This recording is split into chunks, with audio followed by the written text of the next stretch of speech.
Alright, so obviously the new Freddie Gibbs and Madlib came out. You were bumping that shit right before we started recording. Nuts, man. Oh my god. So I had to ask you, well, first of all, what did you think about the album? Dog, honestly, Gibbs is the illest fucking MCO right now. Like, he's too versatile. Wow.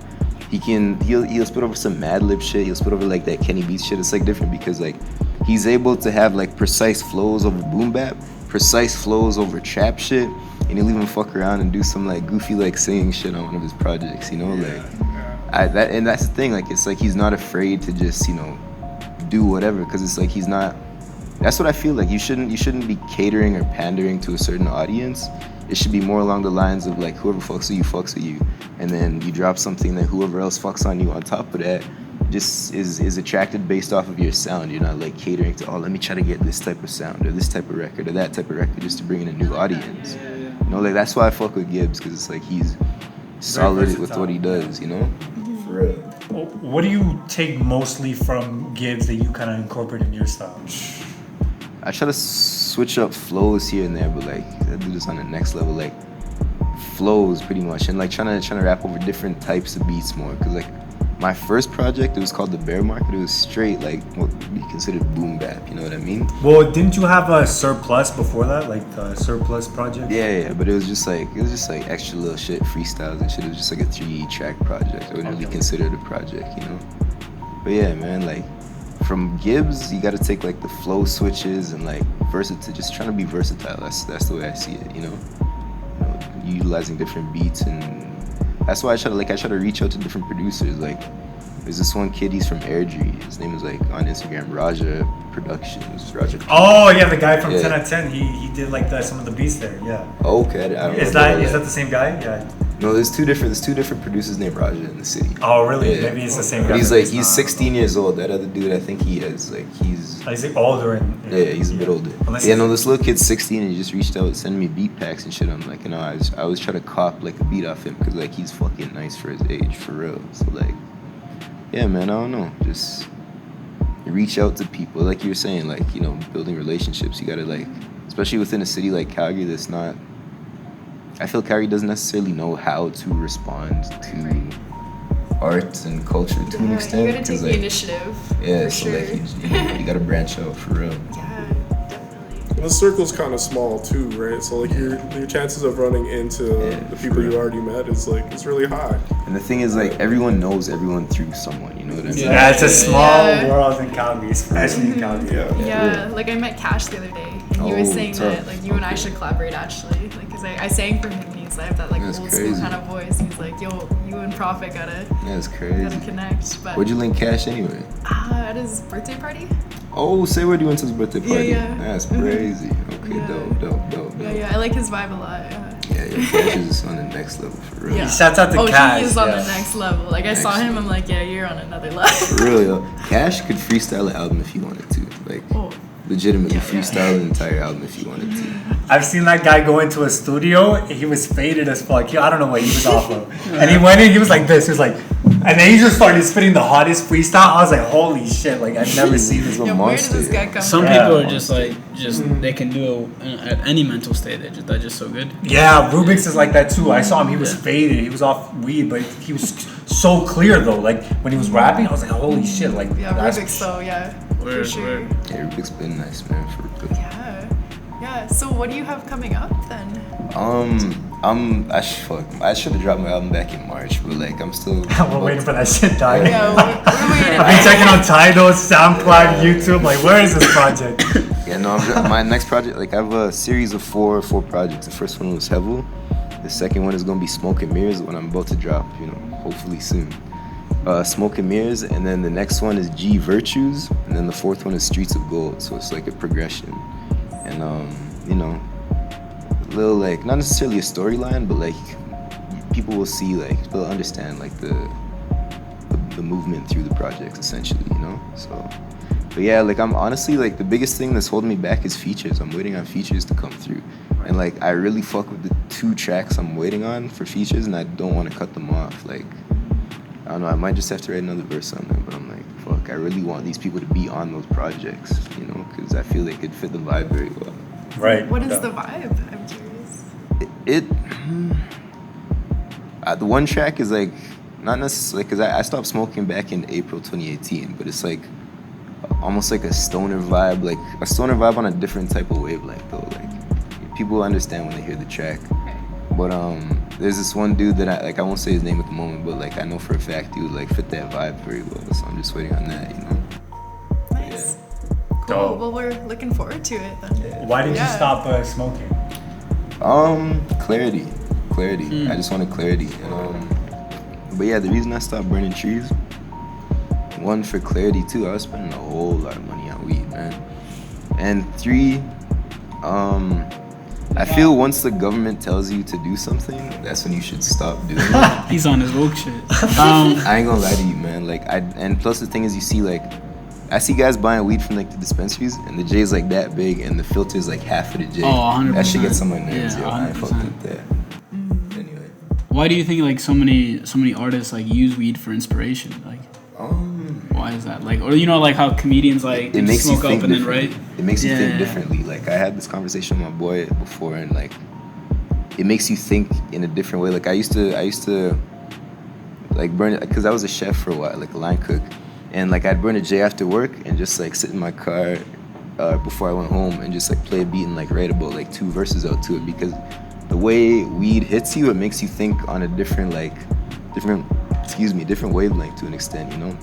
So I think 1, that's it. It helps you think outside the box to an extent, and 2, people are just told like, yo, if you're a rapper, you're supposed to burn trees. Like, It kind of comes Right, with yeah, lifestyle. yeah. Stigma. It's kind of like a stereotype or whatever. Yeah, so like sometimes you have to like step outside of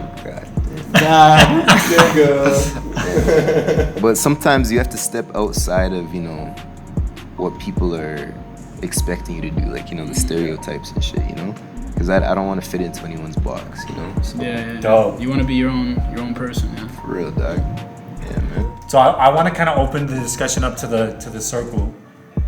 We had a podcast that just came out on Friday, and we had a discussion about what is Calgary's sound. So what is the sound of Calgary? Now, this might be an old school kind of mentality, and I understand that, but I think it's still important for us to kind of delve into this idea. So what do you think is the sound of Calgary? First off, I wouldn't even say it's an old school mentality, because you know for a fact when a record comes out of New York, you know what that sounds like. You know what a record from Atlanta sounds like. You know what a record from like LA sounds like. Like there's regional sound. You can know what Toronto sounds like. You know, Exactly. like Toronto has a Got its specific own sound. sound, yeah. I don't think Calgary has one yet, to be honest with you, because like it's not like hip hop is young in Calgary, but I mean like it's not established enough Right. that it has like a distinct sound, because a lot of people have influences from a lot of different places. Like your favorite artist might be you have your top 5 might be from like LA, Chicago, Atlanta, Houston, and New York, you know. So like your influences are all over the place. Like I know for a fact my top 5 is like Nas, Pac. That's 2 different coasts off the jump, you know. And I shouldn't even say top 5 because it's like Yeah, top 5 combo. Okay. But anyway, like off that you can see like my 2 top influences are like from opposite, like not necessarily from, but like represent opposite sides of the United States. So your influences are from different places. You're gonna sound, you know, you're gonna try to utilize a different piece of a sound here, a different piece of a sound here, not necessarily like developing a sound from your own city. And it's funny because like I've told people like Calgary's culture is based off cowboy shit and oil and gas for so long For real, that yeah. like, yo, you see U4 are at the base of culture in the city. At the base of culture in the city.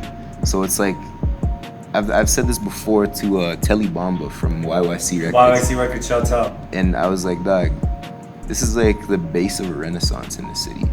And like, salute to guys like Jay Sterling, salute to guys like Seraphin, salute to guys like the Kid T, salute to, you know, everyone that's like bringing something new to the circle and like trying to build something up for, you know, whoever's gonna be the next generation to come out of the city. And hopefully, you know, by then we'll have developed the sound that's, you know, unique, and you can say, okay, I can tell that dude's probably from Calgary and shit like that, you know what I mean? But at this point, I don't think we necessarily have a sound. That's just my opinion. Word, fair enough. Yeah, I would say it's still a melting pot jam. Yeah. That's just how I would define it right now. One person described it to me. I was on the Sweetie Treaty show, and they described it as eclectic, like an eclectic sound. Okay. So kind of like you get one thing from here, one thing from there, and just kind of like mix it all together. So. Yeah, I can see that. Maybe for now that'll work, but we'll have to find like a better, more like defined sound. I think so.